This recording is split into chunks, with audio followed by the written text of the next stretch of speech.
Bom dia, boa tarde e boa noite para quem está assistindo. Este vídeo faz parte de um trabalho que foi solicitado pelo professor Guilherme para os cursos de Engenharia Mecânica e Civil da Faculdade Pitágoras, e nele vamos analisar os esforços em que uma ponte pode sofrer. As condições e localidade da ponte foi solicitada uma ponte biapoiada sobre o rio Piranga, na cidade de Ponte Nova, com um livre de 10 metros, pilares de 15 metros. Vejamos aqui o nosso projeto. Vou dar um zoom para que possamos ver com mais clareza as dimensões da nossa ponte.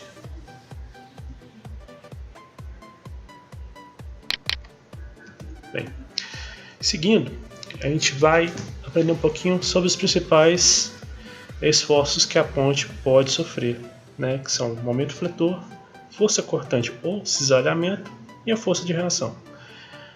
O momento fletor basicamente é uma carga aplicada transversalmente ao eixo longitudinal, produzindo um esforço que tende a curvar o eixo longitudinal, ou seja, flexionar esse eixo, né? Nessa flexão, na parte inferior, ocorre uma tração e na parte interna, que está sendo flexionada, uma compressão. Já a força cortante é uma força que age nos planos Y e Z perpendicularmente ao eixo da peça, produzindo um esforço que tende a deslizar uma seção em relação à outra, ou seja, cortando, no sentido de cortar a peça sem flexionar. A força de reação basicamente é descrita pela terceira lei de Newton. Se caracteriza por ser igual, mas de sentido contrário à força que lhe deu origem, visto que ela surge quando o corpo exerce uma força sobre um outro. Ou seja, quando isso não acontece, quer dizer que a estrutura não está em equilíbrio. Seguindo, temos três situações: a carga distribuída, a força de cisalhamento e o momento fletor. Ainda os três sem nenhuma deformação, pois não há nenhum esforço. É normal essa flexão porque o tabuleiro da ponte já exerce uma força, ou seja, ela já tem um momento fletor, né? Quando a carga é uniformemente distribuída sobre a viga, pegamos a carga e dividimos a razão sobre os dois pilares.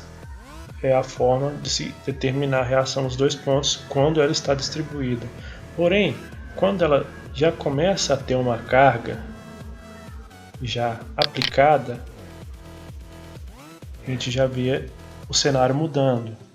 E com a carga pontual, a distância da carga com relação ao apoio analisado vai determinar o valor da reação no outro apoio. Neste caso, quando há essa força pontual, devemos fazer o somatório das forças e achar a relação do apoio A e do apoio B, chegando a uma equação de RA mais RB, que é igual a X. Definidas as reações, trabalhamos com o momento. Nós fazemos o somatório do momento do ponto B e ele não implica em momento, ele vai ser a reação do apoio no ponto A. E a partir disso, vamos obter a reação no ponto A.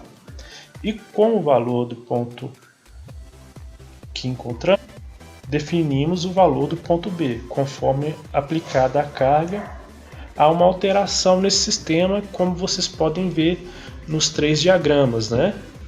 No esforço cortante e o terceiro de baixo, o momento fletor. A gente pode analisar que ao decorrer da carga há uma alteração na sua estrutura. Nesse momento a gente pode ver que há uma maior flexão da estrutura e com o passar a estrutura vai se modificando e ela vai se alterando para manter em equilíbrio. Agora um esquema rápido de como funciona esse movimento e agora um mais lento.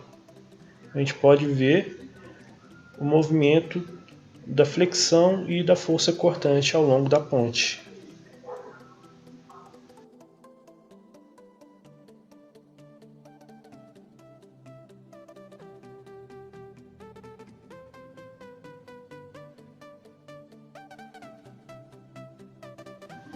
Espero que tenha sido claro e muito obrigado e até mais.